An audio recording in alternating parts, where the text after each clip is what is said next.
अखिल भूमंडलीय सर्व शिरोमणि मुनि समाज के संस्थापक आदि मुनीश्वर योगेश्वर सद्गुरुदेव शिव मुनि महाराज की जय।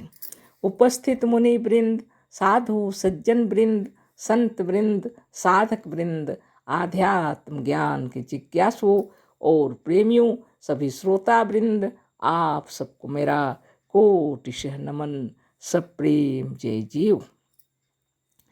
तो आध्यात्मिक चर्चा चल रही है और हम लोग सद्गुरुदेव शिव मुनि महाराज रचित ग्रंथ योग का परिचय पर चर्चा कर रहे हैं।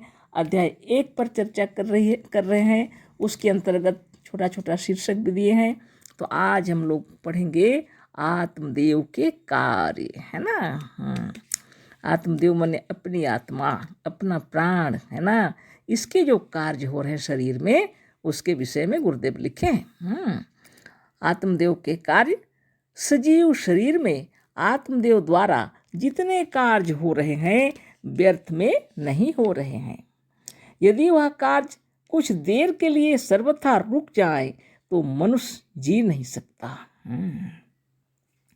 शरीर के भीतर की गर्मी से जो कार्बन डाइऑक्साइड गैस उत्पन्न होता है, उसे निकालने के लिए ही आत्मा श्वास को बाहर फेंकती और ताज़ा तथा नवीन रक्त उत्पन्न करने, रक्त को साफ करने तथा कार्बन डाइऑक्साइड गैस से उत्पन्न हुई जड़ता को शमन करने तथा विकारों को समेटकर बाहर निकालने के लिए यह आत्मदेव बाहर से शुद्ध वायु या ऑक्सीजन लेकर भीतर जाते हैं। शरीर के भीतर के कलपुर्जे जितना ही अधिक वेग तथा परिश्रम के साथ काम करते हैं, उतनी ही गर्मी उत्पन्न होती है और इस गर्मी से उतना ही अधिक कार्बन डाइऑक्साइड गैस उत्पन्न होता है। अतः उतनी ही शीघ्रता के साथ आत्मा को प्राण शक्ति द्वारा श्वास प्रश्वास द्वारा उसे बाहर फेंकना और ऑक्सीजन को लेकर भीतर जाना पड़ता है। आत्मदेव के कार्य बतला रहे हैं गुरुदेव। सजीव शरीर में, इस जीवित शरीर में आत्मदेव द्वारा जितने काम हो रहे हैं व्यर्थ नहीं हो रहे हैं, गुरुदेव कह रहे हैं। यदि वह कार्य कुछ देर के लिए सर्वथा रुक जाए तो मनुष्य जी नहीं सकता। शरीर में जो कार्य हो रहे हैं, अगर वह कार्य कुछ देर के लिए रुक जाए तो मनुष्य जी नहीं सकता। शरीर के भीतर की गर्मी से जो कार्बन डाइऑक्साइड गैस उत्पन्न होता है, उसे निकालने के लिए ही आत्मा श्वास को बाहर फेंकती और ताज़ा तथा नवीन रक्त उत्पन्न करने, रक्त को साफ करने तथा कार्बन डाइऑक्साइड गैस से उत्पन्न हुई जड़ता को शमन करने तथा विकारों को समेटकर बाहर निकालने के लिए ही यह आत्मदेव बाहर से शुद्ध वायु या ऑक्सीजन लेकर भीतर जाते हैं। गर्मी उत्पन्न होती है जब शरीर में काम आरंभ हो जाता है, श्वास प्रश्वास तेज चलने लगते हैं। इसका कारण बता रहे हैं सद्गुरुदेव, है ना। शरीर के भीतर की गर्मी जो कार्बन डाइऑक्साइड गैस से उत्पन्न होती है, उसे निकालने के लिए आत्मदेव श्वास को बाहर फेंकते हैं और ताज़ी हवा को भीतर लाते हैं। इससे नवीन रक्त तैयार हो जाए, है ना, और कार्बन डाइऑक्साइड गैस बाहर निकल जाए और नवीन ऑक्सीजन भीतर आकर के नवीन रक्त तैयार करे, है ना, और शुद्ध वायु और ऑक्सीजन हमारे शरीर को शांति प्रदान करे, है ना, ताजगी प्रदान करे, बल प्रदान करे। इसलिए यह कार्य होते रहते हैं, है ना।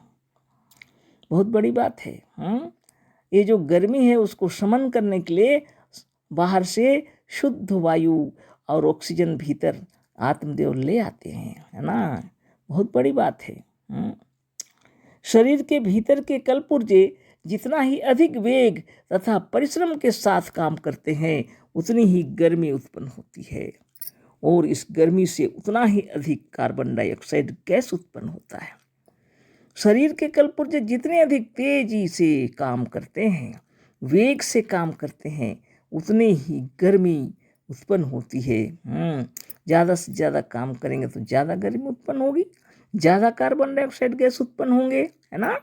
और इन सब को निकालने के लिए प्राण शक्ति द्वारा श्वास प्रश्वास फेंकना और लेना जरूरी हो जाता है ना। अतः उतनी शीघ्रता के साथ आत्मा को प्राण शक्ति द्वारा श्वास प्रश्वास द्वारा उसे बाहर फेंकना और ऑक्सीजन को लेकर भीतर जाना पड़ता है। बहुत बड़ी बात है ना। यही कारण है कि दौड़ने या परिश्रम कर का यही कारण है कि यही कारण है कि दौड़ने या बहुत परिश्रम का काम करने से श्वास प्रश्वास अधिक वेग से या अधिक शीघ्रता के साथ चलता है। इसका कारण बता रहे हैं गुरुदेव, है ना। जब हम लोग चलते हैं या दौड़ते हैं तो अधिक परिश्रम के साथ श्वास चलने का कारण, अधिक वेग से चलने का कारण वही है कि अधिक परिश्रम हो रहा है शरीर के अंदर, जिसकी वजह से कार्बन डाइऑक्साइड गैस ज़्यादा तैयार हो रहे हैं और उसको निकालना भी जरूरी है। और फिर शुद्ध वायु शुद्ध ऑक्सीजन भीतर ले आना होगा ताकि प्राण वायु के साथ मिलकर शुद्ध रक्त तैयार हो, शरीर को बल प्रदान करे, है ना। अतः इसी सिद्धांत के अनुसार मनुष्य का शरीर जितना ही स्थिर होता जाता है, श्वास प्रश्वास भी स्थिर होते जाते हैं। तो कारण बता रहे हैं गुरुदेव। चलते हैं और दौड़ते हैं जब, अधिक परिश्रम करते हैं जब, तो क्या होता है, ज़्यादा श्वास चलता है ना। तो जितनी स्थिरता आती है शरीर में उतने ही श्वास प्रश्वास भी स्थिर होने लगते हैं। और कार्बन डाइऑक्साइड गैस भी नहीं बनेगा, है ना, ज़्यादा, है ना। तो फिर ज़्यादा श्वास फेंकने की ज़रूरत नहीं है, ज़्यादा श्वास लेने की ज़रूरत नहीं है। तो ऐसी स्थिति रहती है जब स्थिर हो जाता है शरीर, है ना। आत्मा सचेतन है, वह व्यर्थ का काम नहीं करती। आत्मा सचेतन है, चेतन युक्त है, वो व्यर्थ के काम बिल्कुल नहीं करती है ना। अगर कार्बन डाइऑक्साइड गैस न रहे तो श्वास बाहर निकालने की कोशिश नहीं करेगा, है ना। ऐसी बात है। और शुद्ध वायु ला करके शरीर को शुद्ध करना है, यह काम भी उस समय नहीं करेगा, आवश्यकता नहीं है। आत्मा सचेतन है, वह व्यर्थ का काम नहीं करती। कार्बन डाइऑक्साइड गैस को निकालने के लिए ही श्वास प्रश्वास में गति होती है ना। कार्बन डाइऑक्साइड गैस को निकालने के लिए ही श्वास प्रश्वास में गति होती है। अतः मनुष्य का शरीर जितना ही स्थिर होता जाता है उतना ही श्वास प्रश्वास भी स्थिर होता जाता है और भीतर सिकुड़कर केंद्र की ओर, अपने खास स्थान की ओर लौटने लगता है। वाह, है ना। तो जब सब ध्यान करते हैं तो शरीर को स्थिर करते हैं ना। जैसे जैसे शरीर स्थिर होगा आपके मन स्थिर होने लगते हैं, है ना। और प्राण भी स्थिर होने लगते हैं, मन और प्राण स्थिर होने लगते हैं, है ना। और फिर आप सर्वस्व हो जाएंगे, है ना। बहुत बड़ी बात है, बहुत बड़ी बात। कितनी सहजता से, कितनी सरलता से आप स्वरूपस्थ हो जाएंगे, अपने आप में स्थित हो जाएंगे, समाधिस्थ हो जाएंगे, है ना। इस बात को सद्गुरुदेव कितने सुंदर तरीके से बताए। मन का या चित्त की वृत्तियों का थोड़ा भी स्फुरण हुआ कि प्राणापान या श्वास प्रश्वास हिलने लगता है ना। मन में अगर स्फुरण हुआ, चित्त की वृत्तियों में अगर थोड़ा स्फुरण हुआ तो प्राणापान निश्चित रूप से, श्वास प्रश्वास सब हिलने लगेंगे, है ना। सच्चा प्राणायाम और योग का प्राणायाम तब होता है जब मन या चित्त की वृत्तियां रुक जाती हैं। तो सच्चा प्राणायाम, सच्चा योग कब होगा, जब आपकी चित्त की वृत्तियां स्थिर हो जाएंगी, है ना। और उनमें कोई हलचल नहीं होगा, कोई वृत्तियां हलचल नहीं करेंगी, तब जाके स्थिर हो जाएगा मन और प्राण। तो प्राणायाम उसको कहते हैं, है ना। चित्त की वृत्तियों के रुक जाने से शरीर के कलपुर्जों में गति या उसके द्वारा संघर्षण नहीं होता, है ना। और संघर्षण बंद होने से गर्मी नहीं उत्पन्न होती। बहुत बड़ी बात है। सोचिए, विचार कीजिए, है ना। जब चित्त की वृत्तियाँ स्थिर हो जाएंगी तो संघर्षण नहीं होगा मन में, है ना। और ये वृत्तियाँ भी स्थिर हो जाएंगी, है ना, तो कल पुर्जे भी शांत रहते हैं और गर्मी भी नहीं निकलेगी, है ना। और गर्मी संघर्षण इस सब कुछ नहीं होगा। बाहर आना जाना एक काम बंद रहेगा, है ना। ठीक से ख्याल कर लीजिए।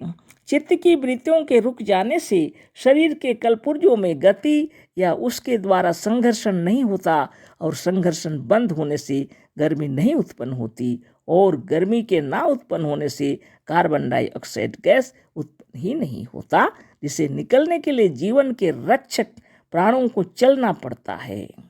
जीवन के रक्षक प्राण क्यों चलते हैं? जब भीतर में कार्बन डाइऑक्साइड गैस उत्पन्न हो गया उसको निकालना पड़ेगा ना प्राण की रक्षा के लिए, है ना।